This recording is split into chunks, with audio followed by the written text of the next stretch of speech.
au pays à travers des informations bien fouillées concernant tous les domaines de la vie du pays.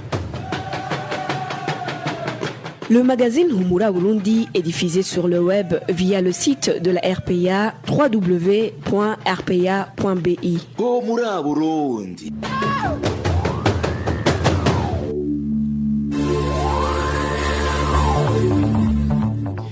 Samedi 11 juillet 2020 sur le plateau de la RPA. Mesdames et messieurs, bonsoir et bienvenue au magazine Humura Burundi dont voici les principaux titres.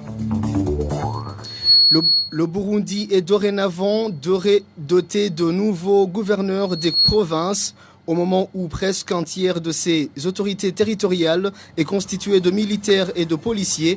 Certains politiques estiment que cette décision du gouvernement de Ndayishimiye serait géostratégique. Vous allez le suivre dans ce magazine. Les autorités burundaises étaient censées donner un logement à la septuagénaire Concessa Nzeyimana, quand bien même cette dernière n'avait pas été dépossédée de sa propriété. Dans cette édition, vous allez suivre la réaction de la présidente du mouvement des parents et prix de paix et de sécurité. Le Burundi fait actuellement partie des pays qui prennent à la légère la lutte contre le trafic des personnes humaines. Un classement qui lui coûtera la suspension de certaines aides fournies par les États-Unis. Et voilà pour le sommaire. À la présentation, Trésor Nyongabo, ingénieur Ejide Mwemero à la manette.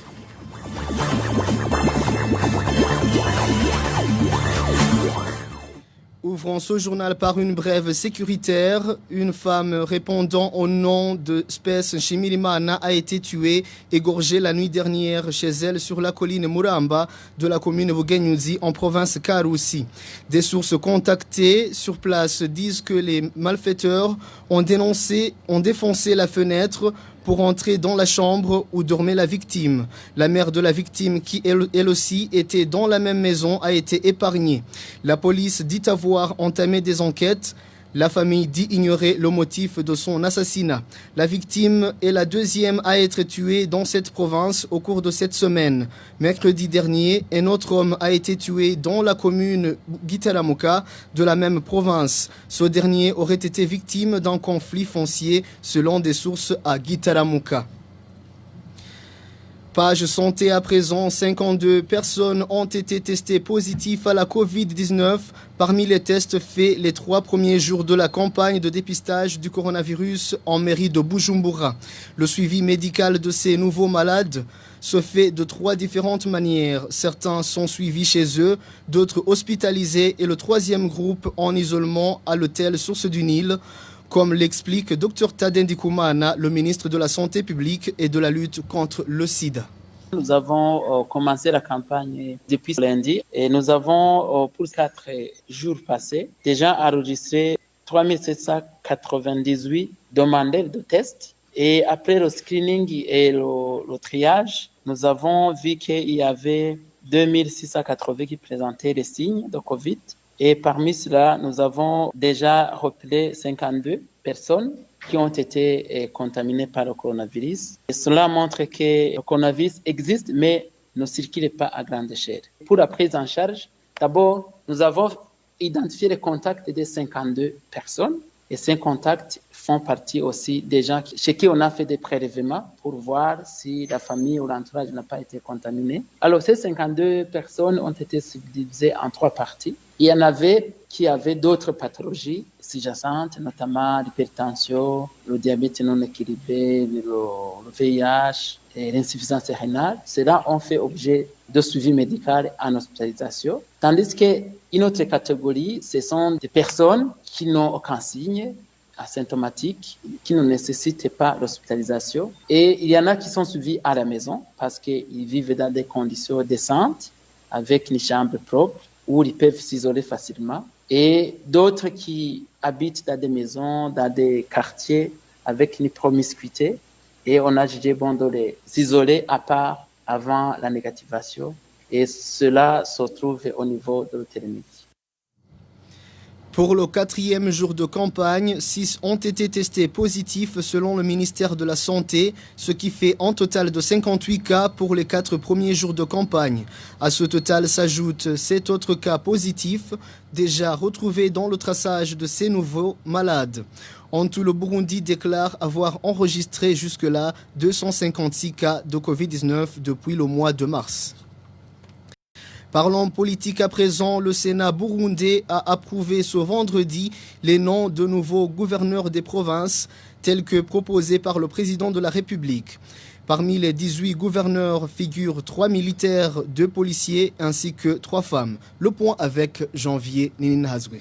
Comme prévu par la Constitution de 2018 dans son article 144, le gouverneur de province est nommé par le président de la République après confirmation par le Sénat. Ainsi donc, la Chambre haute du Parlement a approuvé ce vendredi 18 noms proposés par le chef de l'État comme gouverneur de province.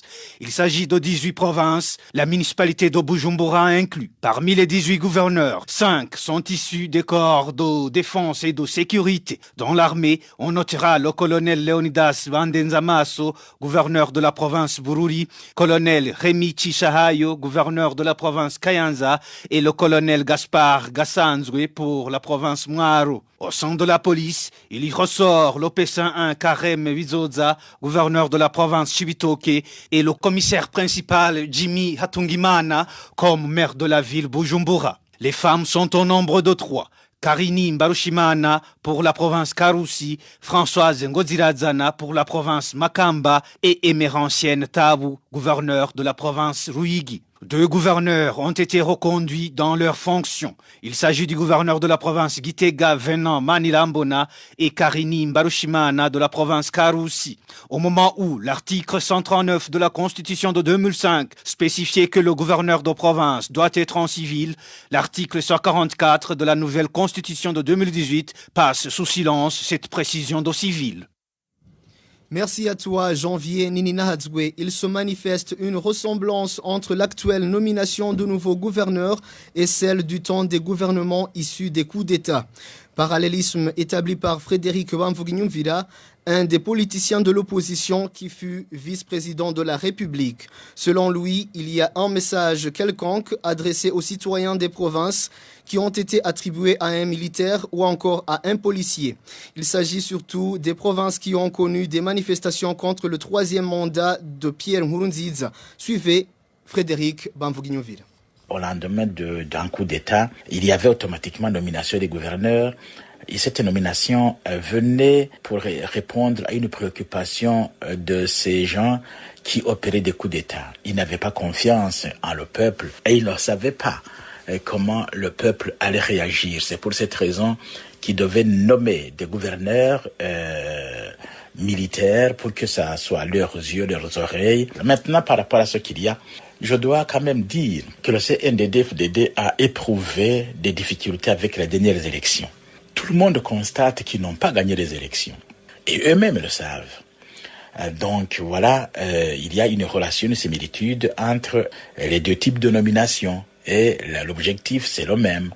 Alors maintenant, par rapport au deuxième commentaire, c'est que il y a des similitudes entre les provinces qui ont eu de telles autorités au sommet de leur province. Je cite le cas de la mairie de Bujumbura, le cas de la province de Bururi, le cas de la province de Mwaro, où en réalité, ces 3 provinces ont participé activement aux manifestations de 2015. Et le pouvoir CNDD-FDD, justement, visiblement en a gardé une dent acerbe.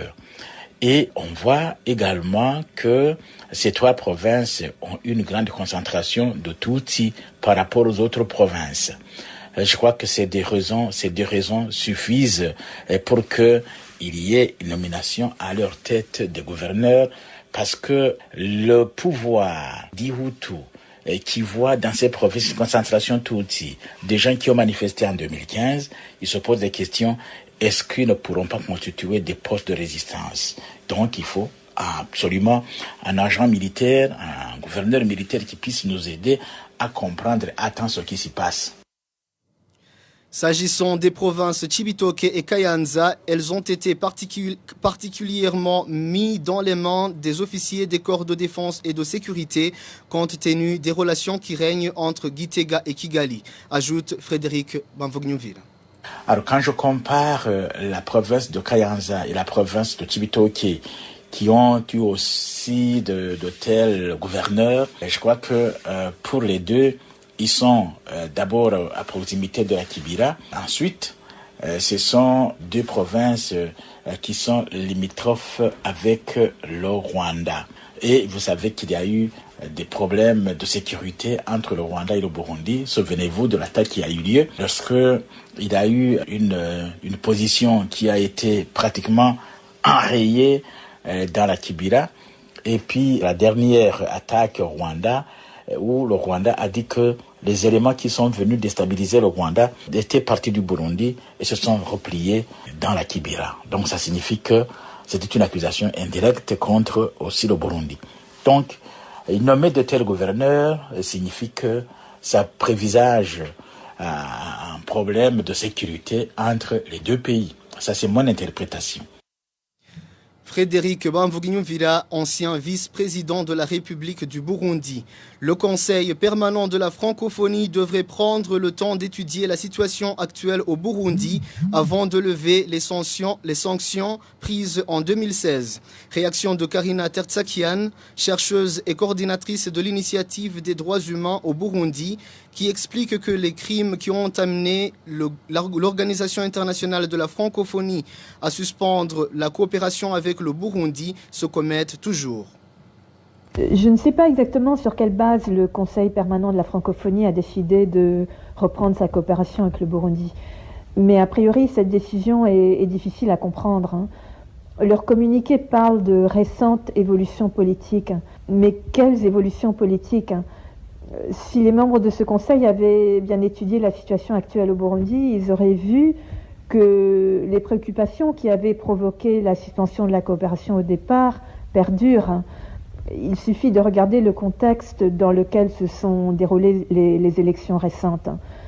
Un contexte de répression politique sévère, des assassinats de membres de partis d'opposition un peu partout dans le pays, des centaines d'arrestations arbitraires, et aujourd'hui des journalistes et des défenseurs des droits humains qui restent en prison. Bref, tous ces éléments sont là. À mon avis, les gouvernements ne devraient pas se précipiter pour reprendre la coopération simplement parce qu'il y a un nouveau président.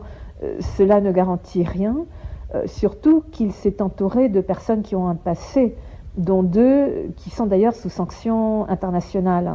Donc ces gouvernements feraient mieux d'attendre que le nouveau président démontre d'abord son engagement par des actes concrets et visibles. C'était l'analyse de Karina Tertsakian, chercheuse et coordinatrice de l'IDHB. L'Union européenne finance un projet de 13 millions d'euros pour prévenir les catastrophes naturelles et assister aux victimes de ces catastrophes au Burundi. Ce projet sera exécuté en 3 ans par l'Organisation internationale pour les migrations OIM en collaboration avec l'Oxfam. Le projet intervient au moment où plus de 112 000 personnes au Burundi sont actuellement déplacées suite aux catastrophes naturelles. Les détails avec Onésime de Shimagid. Les deux organisations, à savoir l'OIM et Oxfam, soutenues par l'Union européenne, ont uni leurs forces pour lancer ce projet de 13 millions d'euros de réduction des risques de catastrophes naturelles. Le projet aidera des centaines de milliers de personnes déplacées à l'intérieur du pays suite à ces catastrophes. Il lui permettra aussi de réduire les risques de catastrophes naturelles, notamment des inondations, des tremblements de terre, des glissements de terrain, de la grêle et des pluies torrentielles qui font chaque année de nombreux décès et détruisent des milliers de maisons. Plus de 112 000 personnes au Burundi sont actuellement déplacées en raison de ces catastrophes météorologiques. Dans l'exécution de ce projet, l'OIM se concentrera sur 18 provinces dans 119 communes du Burundi, tandis que l'Oxfam ciblera 11 provinces et 22 communes. Bien que la portée du travail de chaque organisation soit légèrement différente, les actions se feront en synergie en évitant le double emploi et en garantissant une approche commune dans tout le pays. La première étape du projet comprend une évaluation multirisque à l'échelle nationale et une cartographie des risques au niveau national.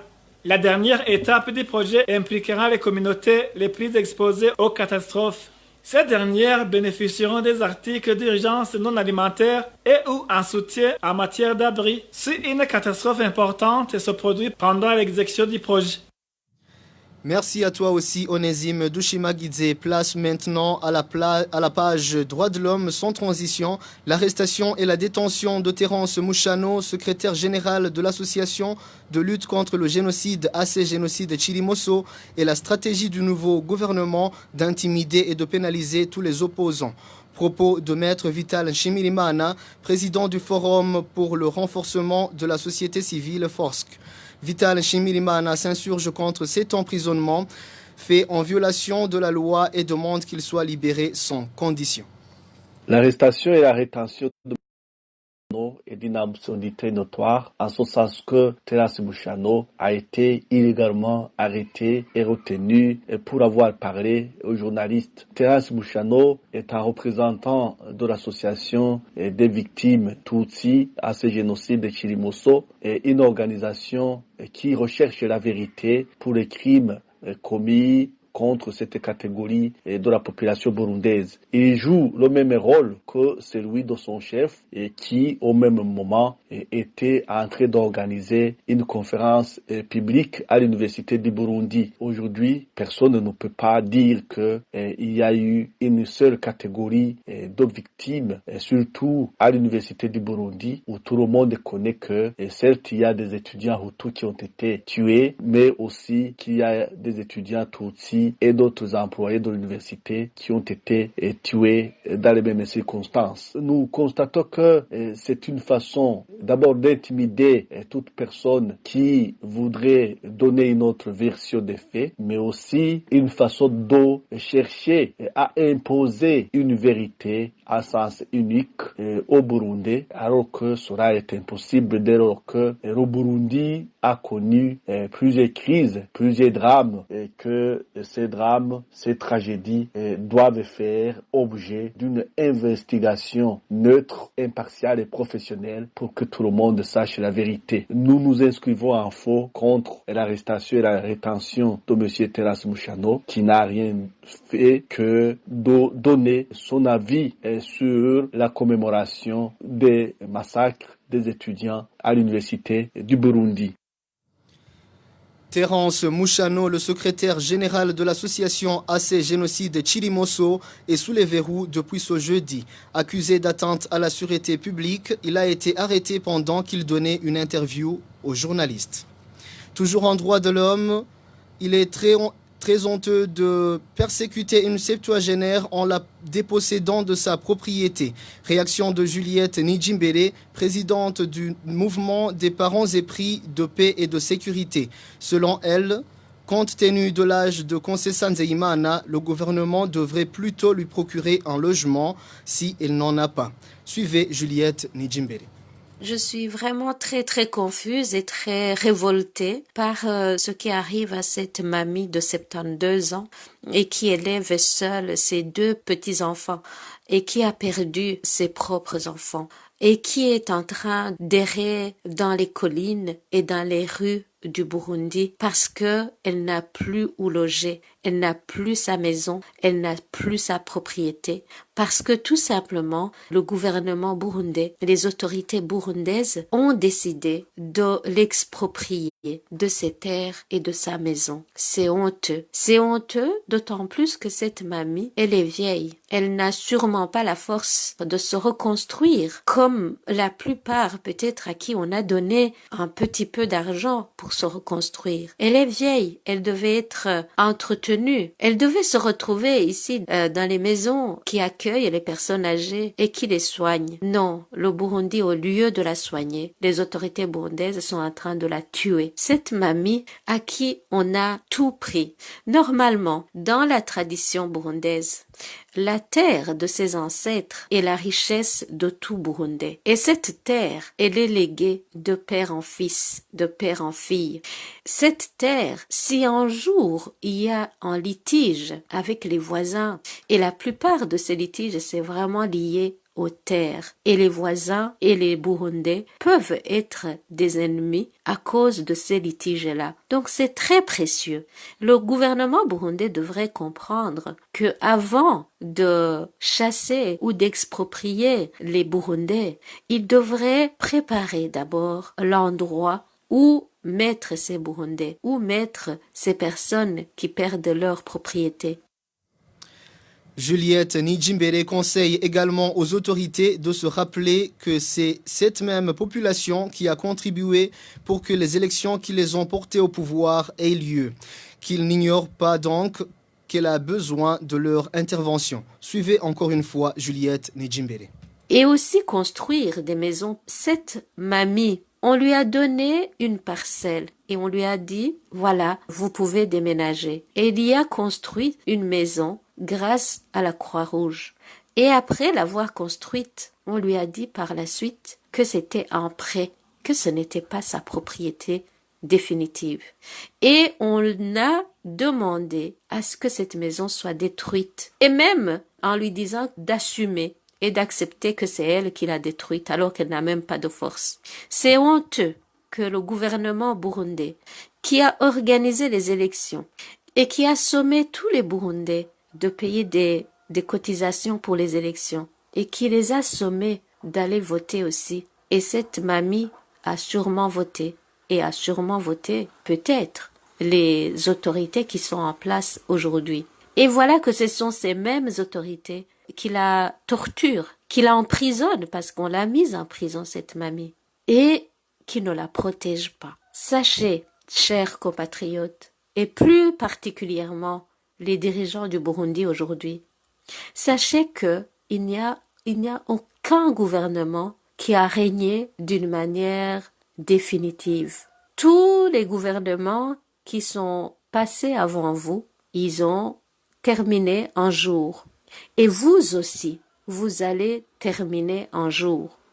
Et sachez que même si les méfaits, les choses que vous faites aujourd'hui, qui ont des répercussions sur la population que vous êtes censé de protéger, même si ces méfaits-là ne sont pas jugés aujourd'hui, ils seront jugés un jour, même à titre posthume.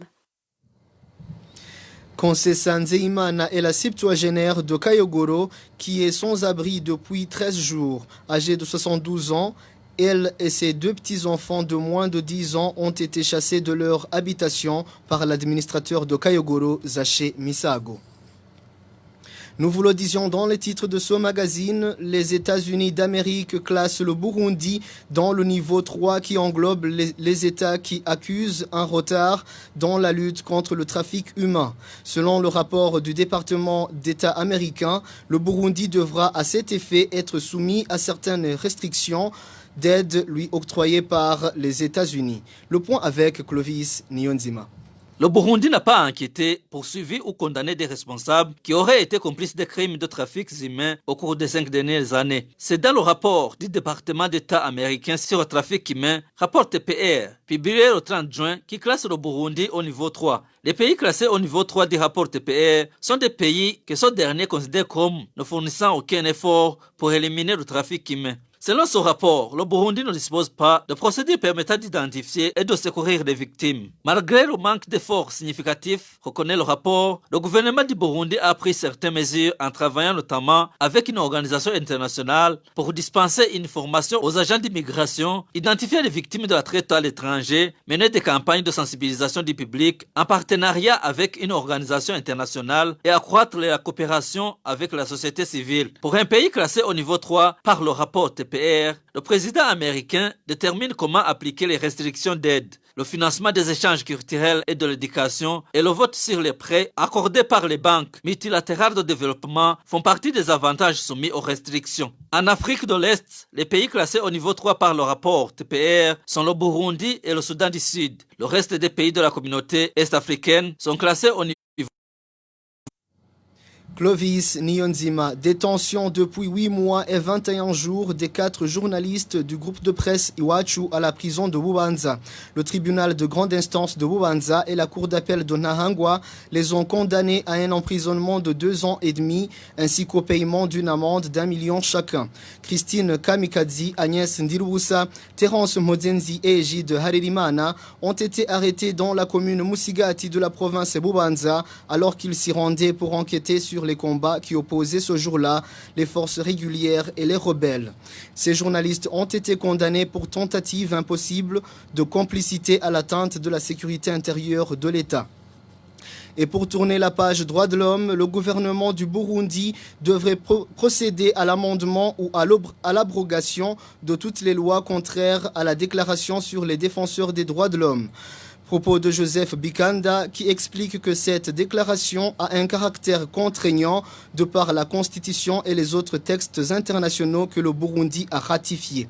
C'est dans le 16e message lancé dans le cadre de la campagne sur la légitimité des défenseurs des droits de l'homme, animée par la coalition burundaise des défenseurs des droits humains, CBDDH en sigle. Suivez Joseph Bikanda, directeur exécutif du réseau panafricain des défenseurs des droits de l'homme, African Defenders. Par l'adoption de la Déclaration des défenseurs des droits humains, l'Assemblée générale des Nations unies a réaffirmé l'importance de la réalisation des buts et principes énoncés dans la Charte des Nations unies, la Déclaration universelle des droits de l'homme et des pactes internationaux relatifs aux droits de l'homme pour la promotion et la protection des droits humains et en plus pour la préservation des libertés fondamentales, pour tous d'ailleurs. L'article 4 fournit la clarification nécessaire quant à la relation entre la déclaration et les instruments des droits humains déjà existants. Il faut dire aucune disposition de la présente déclaration ne peut être interprétée comme portant atteinte aux buts et principes énoncés dans la Charte des Nations unies ou allant à leur encontre, ni comme apportant des restrictions aux dispositions de la Déclaration universelle des droits de l'homme, des pactes internationaux relatifs aux droits de l'homme et des instruments et engagements internationaux applicables dans ce domaine ou y dérogants. Ainsi, la Déclaration sur les défenseurs des droits de l'homme ne crée pas de droits nouveaux, mais présente plutôt les droits existants de manière à faciliter leur application au rôle et à la situation concrète des défenseurs. Quoique la déclaration ne soit pas en soi un instrument juridique contraignant, elle énonce toutefois une série de principes et de droits fondés sur des normes relatives aux droits de l'homme consacrés dans d'autres instruments internationaux qui sont, eux, juridiquement contraignants, tels que la Convention internationale sur les pactes des droits civils et politiques, qui est plus, d'ailleurs, le fait que l'Assemblée générale ait adopté la déclaration par consensus signifie que les États se sont fermement engagés à l'appliquer. Conformément à l'article 19, d'ailleurs, de la Constitution burundaise, elle stipule d'ailleurs que les droits et les devoirs proclamés et garantis par les textes internationaux relatifs aux droits de l'homme et régulièrement ratifiés font partie intégrante de la Constitution. À cet effet, nous encourageons tout simplement le gouvernement burundais à domestiquer cette déclaration en l'intégrant dans la législation nationale par l'amendement ou l'abrogation pure et simple de toutes les lois qui lui sont contraires et aussi penser à l'adoption d'une loi protégeant les défenseurs des droits humains sur le territoire burundais avec un accent très spécifique sur les femmes défenseurs. Retrouvez les différentes productions de la RPA sur Facebook, YouTube, Twitter et sur www.rpa.bi. Chapitre Société de ce magazine, les autorités de la mairie de Bujumbura sont revenues sur leurs promesses envers les commerçants exerçant les activités derrière l'ancien marché de Bujumbura. Alors que la mairie avait promis à ses commerçants qu'ils vont payer la somme qu'ils payaient avant pour avoir les stands, ces derniers ont payé la même somme multipliée par 2. Ces commerçants déplorent le comportement de la mairie de Bujumbura qui n'a pas honoré ses promesses. Le point avec Walter Kwizera. Les commerçants qui exercent aux alentours de l'ancien marché central de Bujumbura, surtout pendant les vacances, reprochent à la mairie de n'avoir pas tenu ses promesses. C'est au moment où il s'était convenu avec la mairie de Bujumbura de payer une somme de 220 000 francs burundais pour bénéficier des stands à cet endroit. Actuellement, ces petits commerçants sont exigés à payer 400 000 francs burundais. Et paradoxalement, sur les reçus, il est mentionné la somme de 220 000 francs burundais. L'un de ces commerçants témoigne. Moi, je lui ai donné 400 000 francs burundais. Mais sur mon récit de paiement, il a mentionné que je lui ai payé 220 000 francs burundais. Il est en train de mentir car il y a ceux qui ont payé 220 000 francs et les autres 400 000 francs burundais. Qu'il arrête de mentir et qu'il nous donne notre argent. C'est incompréhensible qu'on ne paye pas la même somme sous prétexte que les stands ne sont pas aux mêmes endroits alors que les articles qui y sont vendus sont les mêmes. Il y a des stands qui sont loués à 400 000 francs et ils mentionnent sur les récits de paiement qu'ils sont loués à 200 000 francs. Toutefois, l'agent de la mairie, prénommé Eric, qui collecte cet argent de location de ces stands, indique que chaque stand est loué pour 220 000 francs burundais, conformément à la réglementation de la mairie de Bujumbura. Je ne suis pas au courant de ce qu'ils disent. Je loue le stand pour 220 000 francs burundais. Il y a des gens qui louent les stands des commerçants qui les ont loués avant eux. Donc, si ces commerçants exigent 400 000 francs pour leur stand, cela ne me concerne pas. Je loue pour 220 000 francs burundais et la mairie est au courant de ce prix. À ce propos, la rédaction a contacté par téléphone Freddy Mbonima, le maire de la ville de Bujumbura, pour plus de détails, mais sans succès. Merci également à toi Walter Kwizera. Dans ce même chapitre société, le manque d'eau potable s'observe depuis quelques jours en commune Rugombo de la province Cibitoke. Les habitants de cette commune indiquent qu'ils font à peu près 8 km pour trouver de l'eau à boire. Le point avec Rachel Kagissier.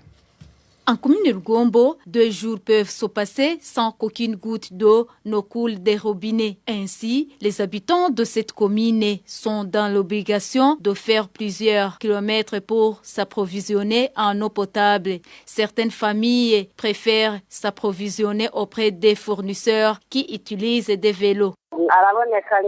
L'eau coule sporadiquement des robinets. Face à cette situation, des gens parcourent de longues distances pour s'approvisionner en eau. Ils peuvent parcourir jusqu'à 8 km. La majorité utilise des vélos. Un bidon de 20 litres s'achète à 500 francs. Il s'agit de l'eau à boire seulement. Pour d'autres activités nécessitant de l'eau, les habitants de Rugombo font recours à l'eau des rivières qui leur sont proches. Certains se rabattent aux eaux du lac de Godogo, tandis que d'autres font recours aux rivières comme Nyakagunda, Lusidi et Ruhwa. Des fois, ils sont obligés de boire l'eau de ces rivières et lacs. Ces habitants de la commune Rugombo craignent également d'attraper les maladies de Messal. Merci aussi à Rachel Kagissier et pour clore en beauté cette édition, aujourd'hui le mini-magazine au cœur de la société analyse les mesures prises ces derniers jours par le gouvernement du Burundi dans le cadre de la lutte contre la Covid-19. Le magazine au cœur de la société vous est présenté par Émile Nibasumba. Au cœur de la société. Au cœur de la société est une émission de tous les samedis, préparée en synergie par les radios Inzamba Agatekakawe, Radio RPA Ijuya Wanyagihugu, ainsi que la radio-télévision Renaissance. Tout un trimestre de dépistage de masse, le port de masque jusqu'ici volontaire, le Burundi a franchi un pas non négligeable dans la lutte contre la maladie à coronavirus. Cette pandémie qui a officiellement emporté une seule personne dans le pays est-elle cette fois-ci prise au sérieux? Voilà sur quoi nous allons nous focaliser dans le mini-magazine au cœur de la société de ce 11 juillet 2020. Le mini-magazine vous est présenté par Emile Nibasumba.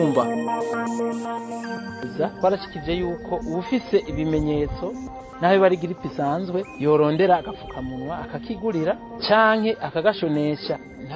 Même pour une simple grippe, le patient est appelé à porter un masque, selon le ministre de la Santé publique. Tade Ndikumana. Lors du démarrage solennel de la campagne de dépistage de masse de la COVID-19, le Premier ministre Alain Guillaume Bunyoni, de son côté, a appelé la population à éviter des rassemblements inutiles. Mais qu'est-ce qui a réellement changé dans le pays après que le président de la République, Évariste Ndayishimiye, ait déclaré la maladie à coronavirus pire ennemi du Burundi? Thierry Bigrindavi de la télévision Renaissance décrit la situation qui prévaut actuellement dans la ville de Bujumbura après ce discours.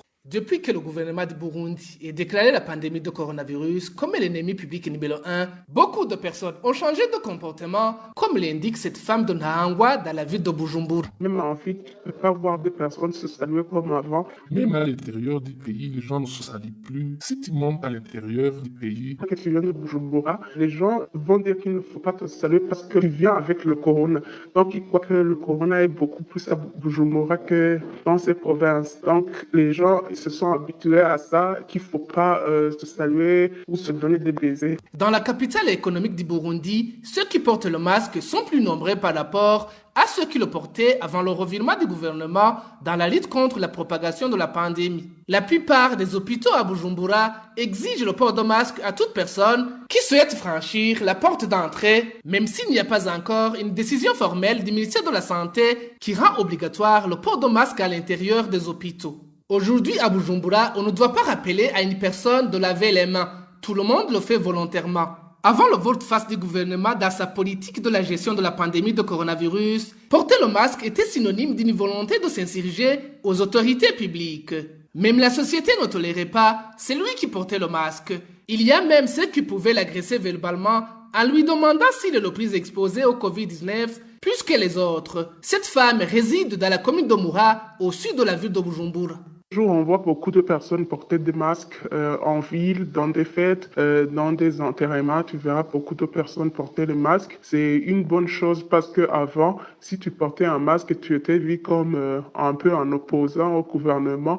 Donc maintenant, le gouvernement a accepté qu'il y a le coronavirus. Les gens ont compris qu'il y a beaucoup de coronavirus ici à Bujumbura. Même les autorités portent des masques. Désinfecter les sièges des véhicules de transport en commun, porter obligatoirement les masques pour les usagers sont des nouvelles recommandations du ministère de la Santé publique pour prévenir la Covid-19. Plus d'un salue les efforts du gouvernement dans la lutte contre ce fléau planétaire, mais déplore que le port de masque n'est pas obligatoire et qu'il n'y a pas de mesures de distanciation physique dans les transports en commun, dans les différentes églises, au marché, bistrots et dans les différentes cérémonies. Officiellement, plus de 200 personnes ont été testées positives à la maladie à coronavirus depuis le mois de mars au Burundi. Selon le ministère de la Santé publique, une seule personne a été emportée par cette pandémie dans le pays. Mais depuis des mois, des dizaines de Burundais sont morts alors qu'ils présentaient des symptômes semblables à ceux de cette maladie, selon les médecins. Aujourd'hui, le Burundi semble avoir changé de comportement face à la maladie à coronavirus. La campagne de dépistage de masse qui a été lancée au début de la semaine dans la ville de Bujumbura durera 3 mois et s'effectuera dans tout le pays. Mais ce n'est pas suffisant, selon ce docteur qui s'est entretenu avec Parfait Mudasigana de la radio Inzamba, mais qui n'a pas voulu que son nom soit cité. Ces mesures ne sont pas efficaces pour 3 raisons. La première raison est que ces mesures ont été prises très tardivement, parce qu'on venait de passer plus de 3 mois après la déclaration du Covid-19. Mais malheureusement, aucune mesure n'a été prise en conséquence pour contrecarrer la propagation de cette pandémie. La deuxième raison est que ces mesures ne se suffisent pas à RCL pour contrecarrer la propagation de cette pandémie. Et par exemple, se laver les mains, porter les masques dans les transports en commun ne peuvent pas suffire tant que les grands rassemblements ne sont pas encore évités. Et comme troisième raison qui prouve que ces mesures ne sont pas efficaces, c'est que nous avons toujours la mentalité que le Covid-19 ne tue pas la race nègre ou bien les jeunes. Ce qui nous pousse à ne pas respecter ces mesures quand bien même prises. Le mini-magazine au cœur de la société se clôture par cette analyse du docteur. Le mini-magazine était présenté par Émile Nibasumba. Je vous souhaite un beau week-end. À la prochaine. C'était l'émission Au cœur de la société.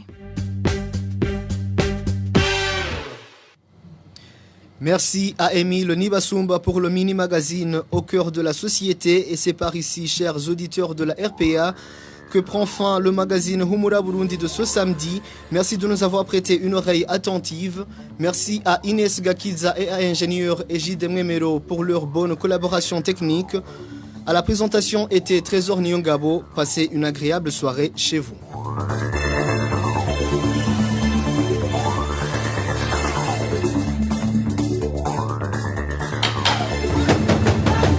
C'était le magazine Humura Burundi. Un magazine campant pour relier les Burundais en exil et ceux toujours au pays à travers une information de qualité.